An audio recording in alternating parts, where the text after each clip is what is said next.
Kilometre प्रति घंटे की रफ्तार। नाकाम करेगा दुश्मनों का हर वार। हवा में उड़ता अभेद्य किला। अमेरिकी राष्ट्रपति की तरह अब प्रधानमंत्री नरेंद्र मोदी के पास भी एयर इंडिया वन है, यानी वो विमान जिससे अमेरिकी राष्ट्रपति दूसरे देशों का दौरा करते हैं। वो विमान जिसे हवा में ओवल हाउस कहा जाता है। सुपर पावर अमेरिका की तरह अब भारत के प्रधानमंत्री नरेंद्र मोदी के पास भी एयरफोर्स वन की ताकत है।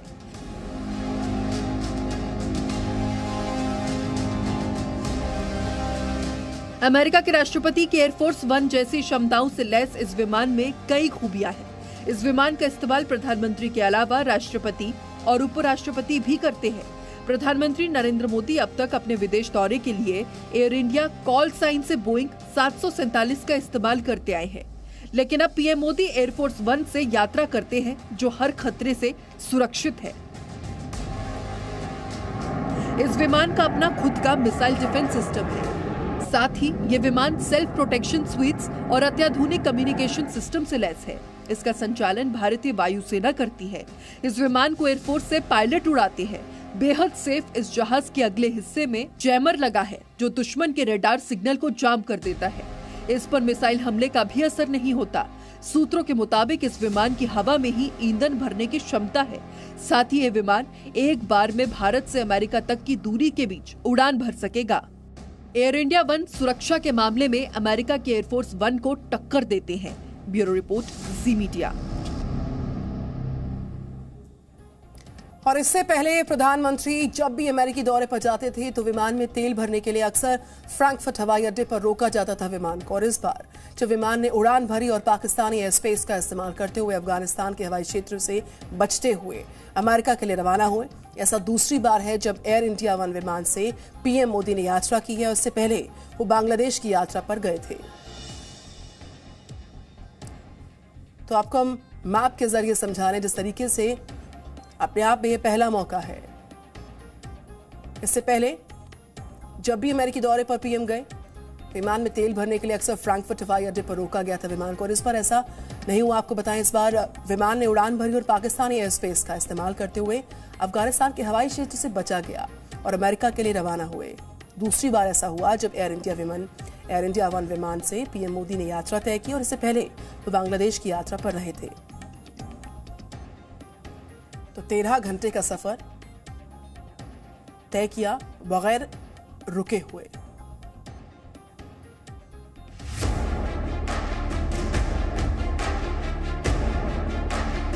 एयर इंडिया वन ने किया कमाल।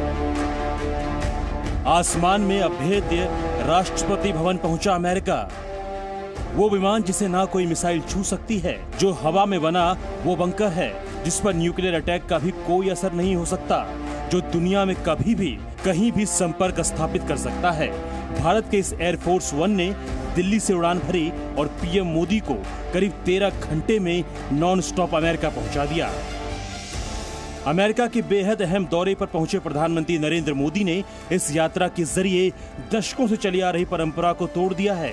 दरअसल पिछले कई वर्षों से अमेरिका जाने वाले प्रधानमंत्री अब तक जर्मनी के फ्रैंकफर्ट शहर में रुकते थे और इसके बाद वहां से फिर अमेरिका के लिए रवाना होते थे।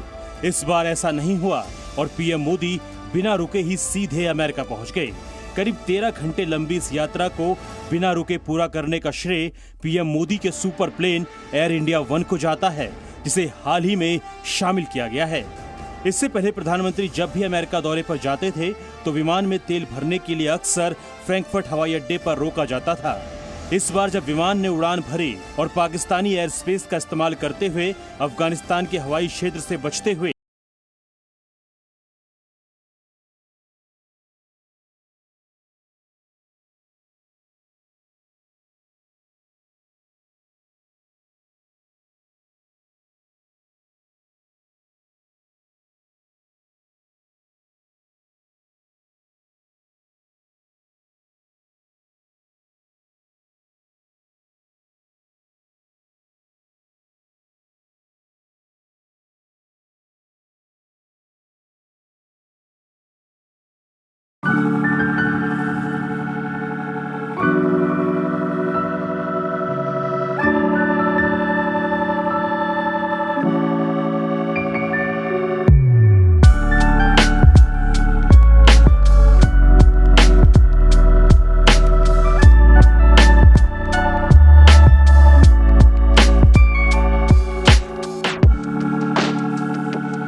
बाइडेन की मुलाकात में अब कुछ ही घंटों का वक्त बाकी है।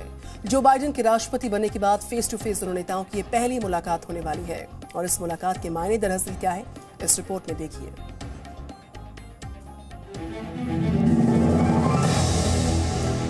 24 सितंबर को जब अमेरिका के राष्ट्रपति जो बाइडेन की मुलाकात प्रधानमंत्री नरेंद्र मोदी के साथ होगी तो कुछ पुरानी यादें जरूर ताजा होंगी। ये तस्वीर साल 2014 की है। तब अमेरिका के राष्ट्रपति बराक ओबामा थे और जो बाइडेन अमेरिका के उपराष्ट्रपति थे। प्रधानमंत्री बनने के बाद नरेंद्र मोदी अमेरिका पहुंचे थे और व्हाइट हाउस में उस वक्त उनका गर्मजोशी के साथ स्वागत हुआ था।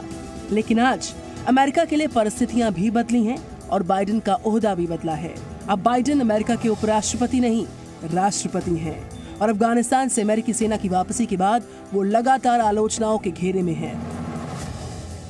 मैं आपको बता दूं, इससे पहले दोनों प्रधानमंत्री नरेंद्र मोदी और यूएस प्रेसिडेंट जो बाइडेन 3 बार बात कर चुके हैं और इसके अलावा 2 इम्पोर्टेंट इवेंट्स या समिट्स कह लीजिए, क्लाइमेट चेंज समिट और क्वाड का जो वर्चुअल बैठक हुआ था उसके अंदर एक तरफ से उन दोनों ने शिरकत किया था।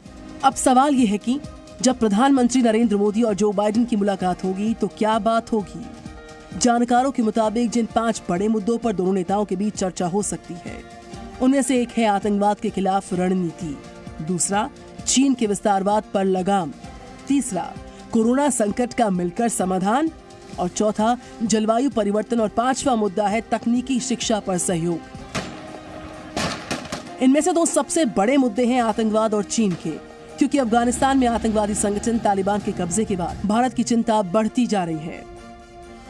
जिस तरह से तालिबान को चीन और पाकिस्तान का साथ मिल रहा है उससे भारत के लिए मुश्किलें बढ़ सकती हैं। यही वजह है कि भारत विश्व मंच पर इस मुद्दे को प्रमुखता से उठा रहा है।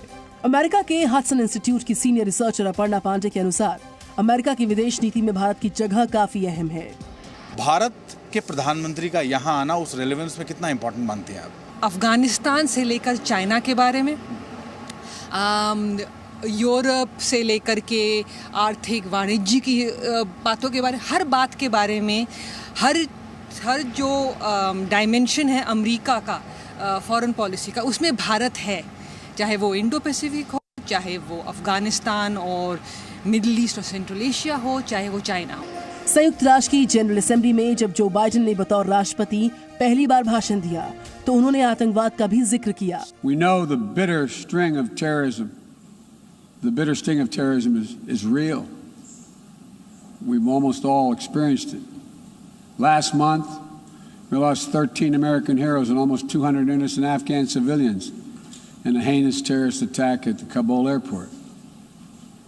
Those who commit acts of terrorism against us will continue to find a determined enemy in the United States. UNGA में इन दिनों दुनिया भर के नेताओं का संबोधन चल रहा है। टर्की के राष्ट्रपति ने भी संयुक्त राष्ट्र की जनरल असेंबली को संबोधित किया, लेकिन उन्होंने अपने मित्र देश पाकिस्तान को खुश करने के लिए कश्मीर का मुद्दा उछाल दिया। हालांकि भारत ने जवाब देने में देर नहीं की। टर्की के राष्ट्रपति एर्दोगन ने कहा, कश्मीर का हल दोनों पक्षों को बातचीत और यूएन के प्रस्ताव के जरिए होना चाहिए। जवाब में भारत के विदेश मंत्री एस जयशंकर ने कहा कि टर्की ने साइप्रस के बड़े हिस्से पर कई दशकों से अवैध कब्जा जमाया हुआ है और इस मुद्दे पर यूएन की ओर से पारित प्रस्ताव को भी टर्की नहीं मानता है। पाकिस्तान, चीन और टर्की ये वो देश हैं जो चाहते हैं कि कश्मीर में आतंकवादी गतिविधियां बढ़ें। दुनिया जानती है कि पाकिस्तान आतंकवादियों को पनाह देता है और चीन पाकिस्तान के आतंकियों को विश्व मंच पर बचाता है। ऐसे में क्या मोदी और बाइडेन की मुलाकात से ये उम्मीद की जाए कि आतंकवाद का साथ देने वाले देशों के खिलाफ दुनिया के 2 महान लोकतंत्र न सिर्फ साथ आएंगे बल्कि एकजुट होकर लड़ेंगे भी। अमित प्रकाश के साथ Siddhant Sibal, Zee media, Washington DC। Presenting V News app, available on Google Play and App Store. Download it now.